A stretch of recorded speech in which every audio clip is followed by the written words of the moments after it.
I've actually missed everyone in the club, the supporters, the players, management members. I've mixed everybody, and I'm also so excited because during the off season we played against Hasselfolk, and then the few players that were able to put together, they were able to put up a master showpiece that brought us a victory.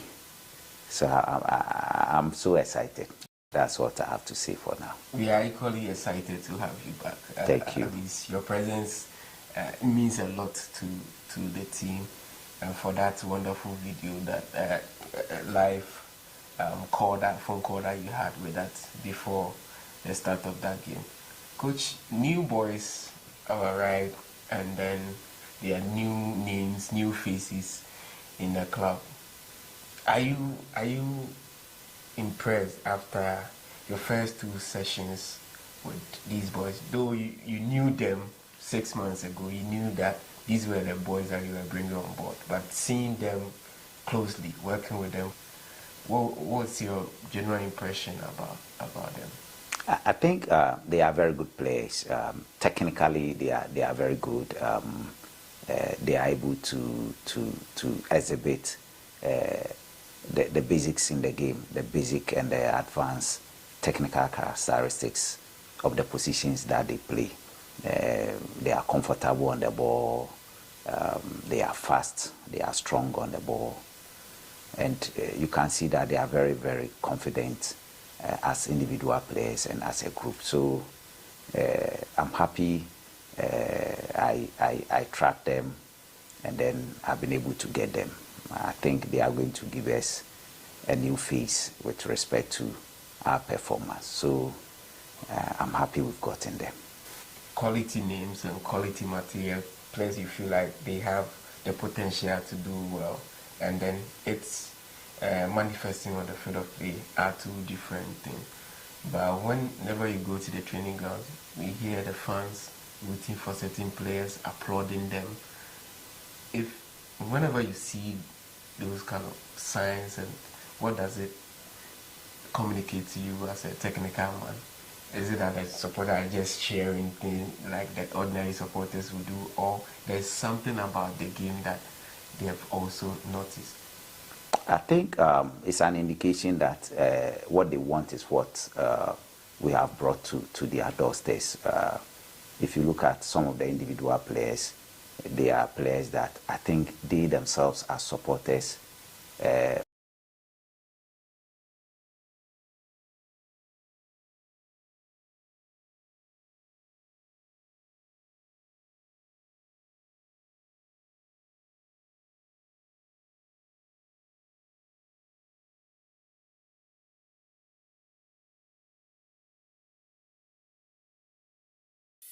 What is the Israeli spirit?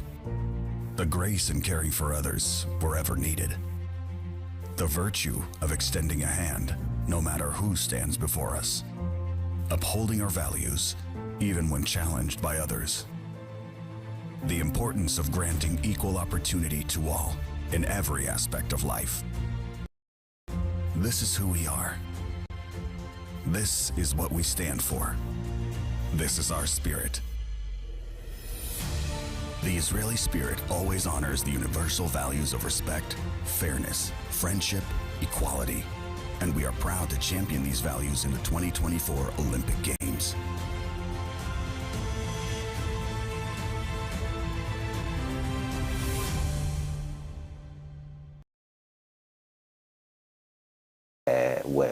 We're having them in mind, thinking, hoping and praying that the coach will also be able to identify them. And fortunately, I think our thoughts and their thoughts also met, and we'll be able to bring these players on board. If you look at a player like Emmanuel Entry, he's one of the favorites of the fans. So when they come to the training ground, anything he does with the ball, even if he makes an error, they see it to be normal. And it's a clear indication that the players and the supporters are all at the same page. And what actually it is communicating to me is that the supporters have some confidence in the players, and the players also have confidence in the supporters. If you look at the way they trooped to the training grounds yesterday and today, I don't think in recent times we've been seeing this. It's something that we've seen, I think, for some years back. Yeah, but a very long time yeah, ago. I think my first coming Yeah, to it was was similar. yeah, it was something similar. But for now, I think the numbers are so huge that I'm even amazed. So it's good. I've had an interaction with some of the fans, and all of them seem to be singing the same chorus in terms of the players that have come on board and how you guys managed to pull those deals off, especially players like Samba, Kamara, Entry, as you mentioned, and then Amwa. Ordinarily, no one will even think to that extent that the player from a club that has been relegated and a player who has won the player of the season on numerous occasions in Burkina, Escapa, and then that of Ablo. When did these negotiations start? How did you even pull off?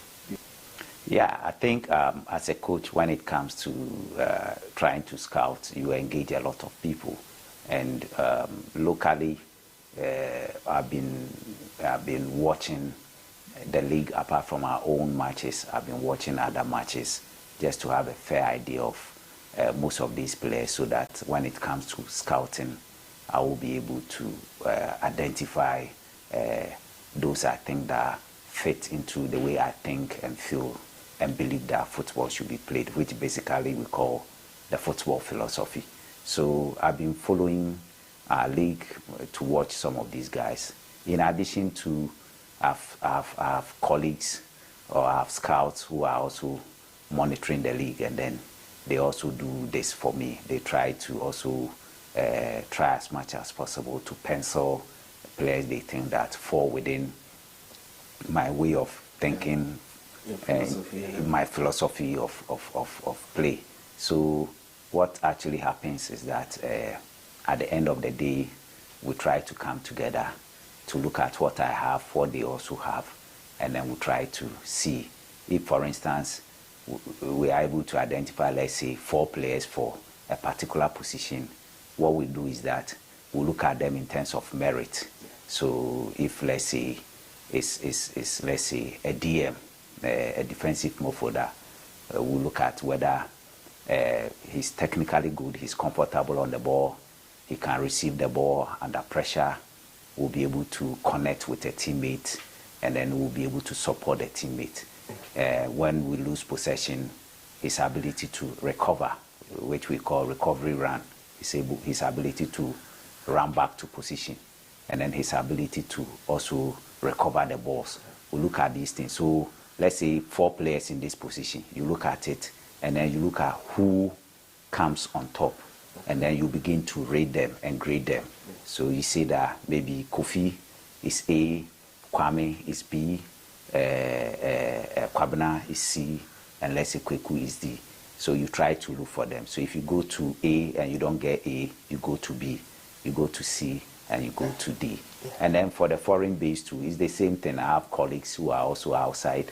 And then I learned from, not to cut you, I learned from your assistant that a player like Samba is one player you've been following for the last 3 years. Exactly. And then you wanted to bring. Exactly. What was the magic? Because the last time I saw you in a long chat with the technical director, that's Coach Kwesi Appiah. Yeah. We were discussing the whole lot. Yeah. How does your team, like, you come together and just make things happen? This is something that's... But I have people who are also international scouts that I tell them that I need a player for this position. So they also monitor other leagues in Africa and then the players in these leagues. Yeah. So depending on the technical characteristics and the physical characteristics that I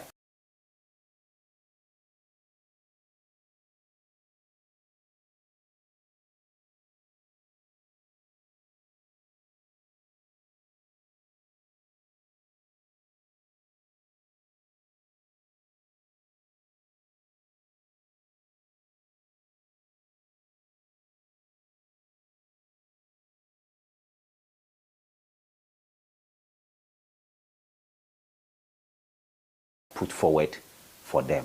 They also try to look for the player who fits into those physical, the profile, exactly, the profile. They fit into the profile. For Samba, as you said, I've seen him for long, and I've been yearning to work with him. That's one thing that I like about him. Anytime you engage him, he tells you, "Coach, don't worry, I'll make you proud." He's always ready to work. He's very determined. He's very confident. So I spoke with my boss, which is 6th Akwasidae. I spoke at length about him. And then he being an experienced person and a more senior person, when I told him the profile of Samba, he easily bought into it. And then we decided that we have to sign him straight away without even looking at him, because he also trusts in my judgment. So fortunately he came, and then his first game, he was able to make it, and he's continuing making it at training grounds. Yeah.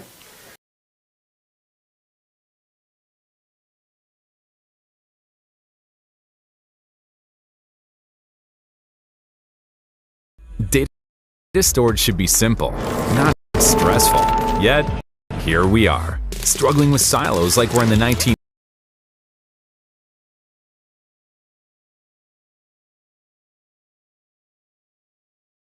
Could you talk about that game, but being home and looking at your team short space of time to prepare for that game, first of all, were you confident that your team will pull this off, and the sort of football that they exhibited, was it just how you envisaged the game to be? Yes, I expected it to be that way, because, you know, as at that time we had pruned the team, and then we had only a few of them. And as a technical staff and as management, we were very confident that those we had left behind were going to live up to expectation. Yeah. Remember, those we left behind and those we brought on board, we had to engage in a dialogue so that we'll be able to make sure that those who come in can also fit in there. And then again, we have this youth team, the U17. So because the numbers were not there, so we decided to now bring in some of these U17 boys to also come and augment the team. And then fortunately, we had a few of the signings, and then Elvis Chiba for Emmanuel, what do you call it, entry, yeah, and Co to come and make it a complete team. And then we decided that we'll make things simple for them with respect to their training content. So we look at some basics in the game, just pass, receive, move into space. The game is all about field occupation and then using spaces on the pitch. Basically, it's about taking decisions. So we decided to make it simple for them by letting them understand that just receive the ball, look at your teammate who has moved intelligently into space, pass the ball to him. If there's the need to give him support, and let's make it simple. And I think that was what they did throughout the period, and then they were able to exhibit it on the field. And one thing that I think we did that worked for us very well was the rate at which we kept giving them confidence. Yeah. We made them understand that it's possible, they can do it, and that they shouldn't be afraid of the errors that they will make. They should just express themselves. So that continued belief that we had in them, the continued showing of confidence and belief that we have in them, I think also made them confident, and they were able to express themselves. So basically, I think it was a collective effort from the technical staff, management, and the players. There was one thing I saw about them, and that was the desire to play. They were ready to play. Because they themselves knew the importance of that game. Exactly. Yeah. So that was enough motivation for them to go and excel. Coach, you mentioned the youth team. Session of our fans that came to watch them play, a lot of them well, the view that you will have a selection headache in the future, because the sort of competition that those boys will be giving the senior players, they feel it will be difficult for you.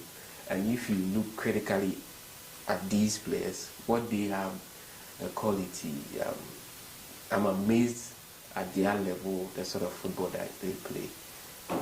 Have you thought about these things and the youth team? Is it possible that in the season maybe you will introduce any of these boys based on what is required at a certain point in time? Yeah, I think what you've said is the truth. We took our time to do a lot of screening. What we actually did was we made the coaches to go out there to observe the leagues, to go to the league centers and observe the games. And out of that, we're able to pencil a whole lot of them to come and then come and justify their inclusion. We basically use two criteria in selecting these boys. We use skill and then physical, quality. Like, can that young boy be able to receive and pass the ball?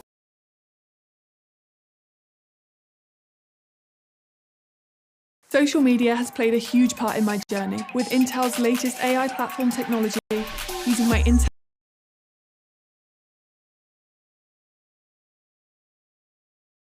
and move intelligently into space, fine. And then in terms of physical characteristics, we're looking at the physique, especially height. Because if you look at the European market, height is a key component or a key factor in the transfer market. So what we did was to come with a baseline requirement for height. So we decided that every youth team player that we will recruit, the height should be 155, 155 centimeters. That should be the minimum height and entry requirement for the height. So once we got these two basic things in place, we brought them in and then we screened them. And that was why we're able to get these boys. Now, if you look at the quality we have, what you said is actually the fact.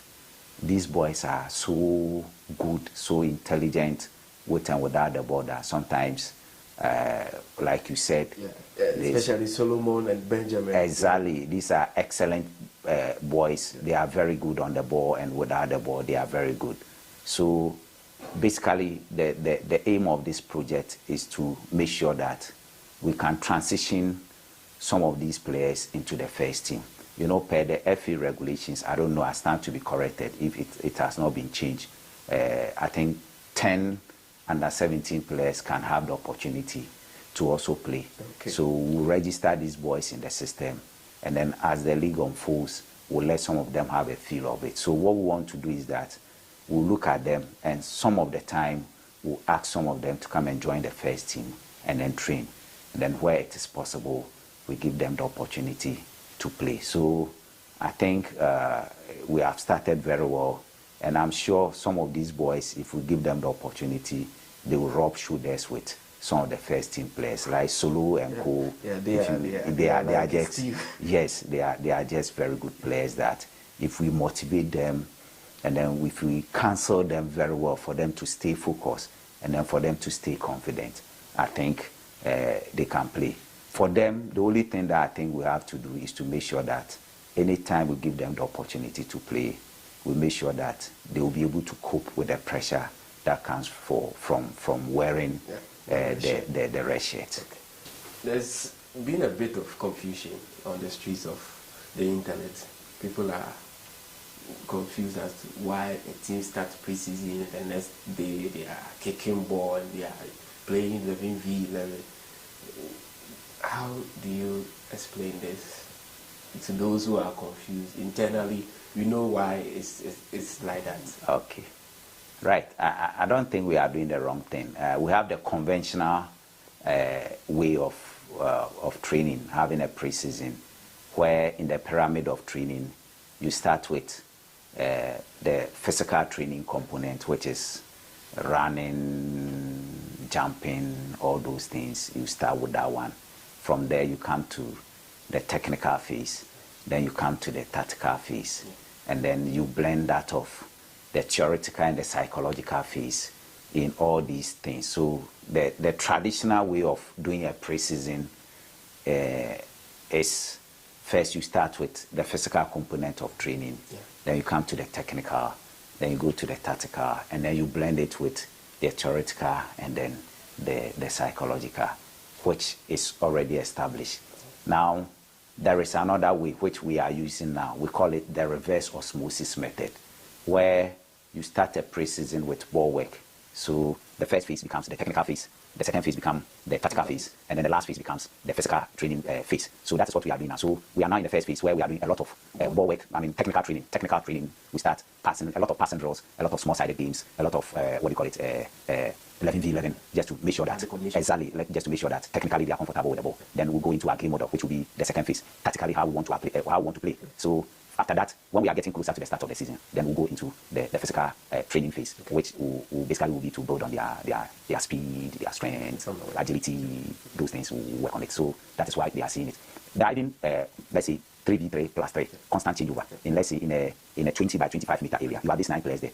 These players will have to be moving all the time. The intensity side. There's no occasion within, let's say if you are doing it, let's say 3 minutes times 3, which is after every 3 minutes they break, they rest for, let's say 1 minute and then come back. Within the 3 minutes that they are in this grade, the grade is the working area. Within the 3 minutes that they find themselves in, there's no single moment that a player will have the opportunity to stand. They are always moving. They are constantly moving. And as you move, it helps to build your endurance. So it is building your endurance, it is building your awareness, it is building your decision-making process. So even within these small-sided games, you can, as a coach, you can be able to build on the endurance level of these players. So we are on the right track. We are on the right track. We have a present for you on your right side on your table and a sheet, and you have, if you can show it to the camera. Yeah, this is the fixtures.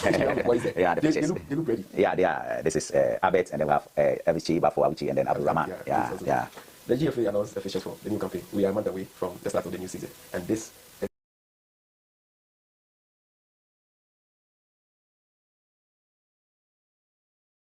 this simple trick closely. Don't ever buy another pair of glasses until you see what this invention can do. These self-adjustable glasses are taking the world by storm.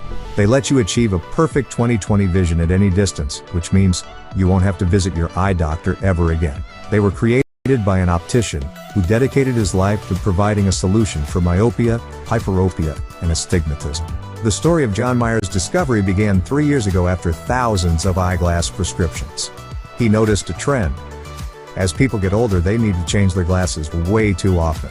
And when you're nearsighted and farsighted, you need to have 2 pairs of glasses with you. But having to carry 2 pairs of glasses all the time is downright annoying, not to mention quite expensive too. John also discovered another big issue. Almost all spectacle wearers suffered from eye strain and fatigue. It turned out a lot of his clients were wearing glasses with an incorrect prescription. John teamed up with an optical engineer to fix these issues and make everyone's life easier. After more than 2 years of research and development and another 10 months of testing, Prima Focus was born. Prima Focus is an innovative pair of glasses you can adjust all by yourself. And it doesn't matter if you are nearsighted or farsighted. It works through a new creation called dual lens technology. With it, you can adjust each lens individually and have a broad diopter of -6 to +3. The Prima Focus glasses are made of high-quality materials and are very durable. They can be used in everyday activities while experiencing a perfect 20/20 vision at any distance. They come with a flexible frame, adjustable nose pads, and impact-resistant lenses. Use Bifocus to read, drive, watch TV, work, and do sports. John wants as many people as possible to know about these new glasses. It's your first round encounter of the fixture. Your first comment on it. I think it's good. We have to be ready to meet any of these teams at any. Starting from there, and looking at the teams there, if you are not the coach of this team or like my ordinary fan, which of the games will you be yearning to be, no matter what the occasion is? You want to watch that game? Yeah, I think first will be Hasselfolk, because that has been the traditional rivalry between. That's week 13. Yeah, week 13. Yeah, and then you have Aduana, which is also a big game. Yeah. You have Mediama, which is also a big game, and then you stop whatever you are doing to pay enter the stadium to watch as a fan? Absolutely, because this is all about, sometimes it even goes beyond the 3 points. So many things happen. It adds some excitement, a bit of spice to the league, because every one of them exactly, to pick the 3 points. exactly. You are going to Doma, and you get to Brekum, from Brekum going to Doma, everywhere. Yes, everywhere. The moment, so you can see the readiness. And as a coach, if you see some of these things and you think that you have prepared your team very well, it even makes you excited, because you know that you are going to play a match of your life. And then if you are playing Hasselfolk, you don't need to be told this. I mean, it's a match of a lifetime. So these are matches that I think, and even Karela, Karela, matches between Karela and Kotoko has not been easy at all since their time at Enyinase up to going to Tamale. And as you said, last season they took 4 points out of the 6. So coming season, I'm sure is going to be a very, very big game, especially being the first game. I'm sure we need to be very prepared and then make sure that we'll get there and then get the job done. Coach, we want to run up with you. You have a game on the 16th with Mediama. What sort of opportunity does that game present? Huge opportunity, because we've now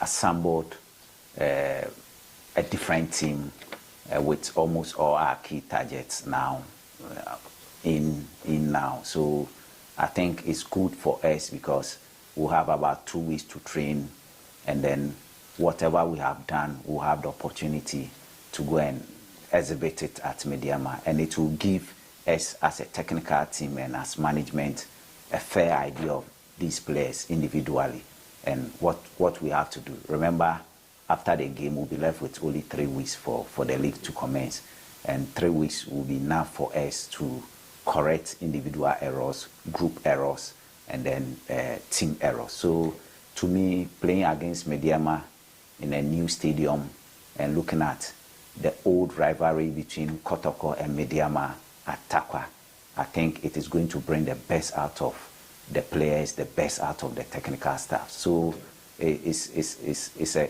a good match, and it's a good game that we are going to play, and I'm sure that it is going to help both teams to be able to assess their signings and what they have to do moving forward.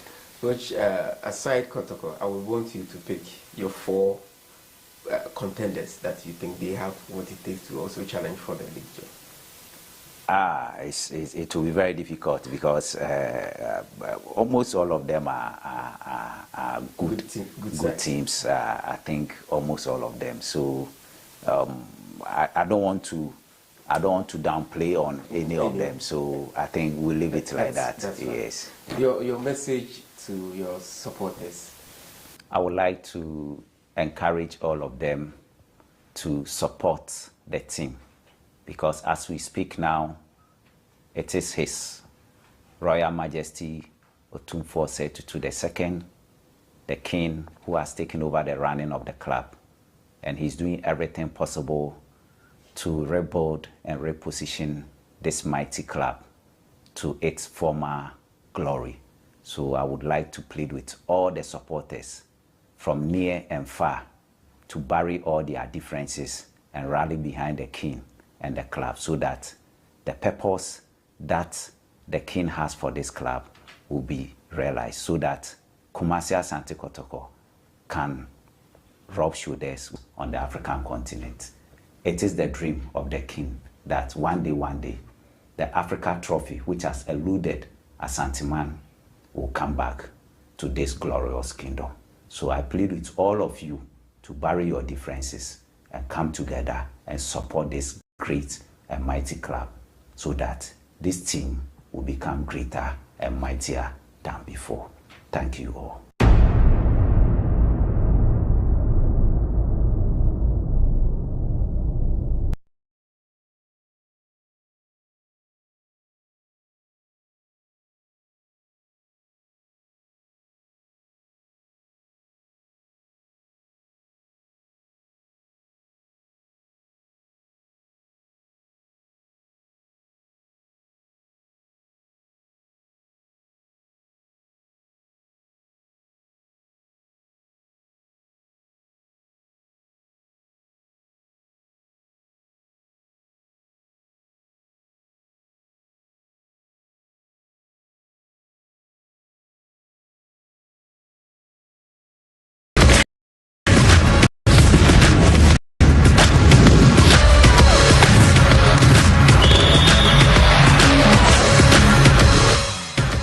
Good afternoon and welcome to Porcupine Stand here on YouTube with Selbert. Yeah, didn't share mu ya babedi kumase. Asante Kodoko Hong but don't forget to subscribe to the channel. This is the holidays edition. And then holiday in the na ye kejano. Eduguma ni hesen ye nyoma ebetimi akoyi for all of us. Holiday no, but you enjoy with caution. Na Uncle Fast Bia Amfa Ambre nyina nyamenke nyina. Well, let's move straight to the issues. Now, this weekend I was watching the Simba Day. Nyabotre. You understand me, Nyabotre. I was watching the Simba Day, and why am I talking about the Simba Day? Yes. The obvious idea about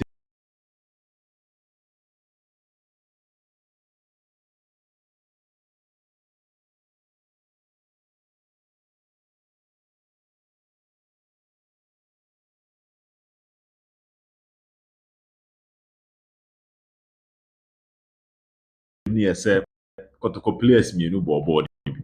In Steve Dese Mukwala, ene Abranti Freno, Richmond Lamte. Mukwala played for Simba FC. Lamte played for APR.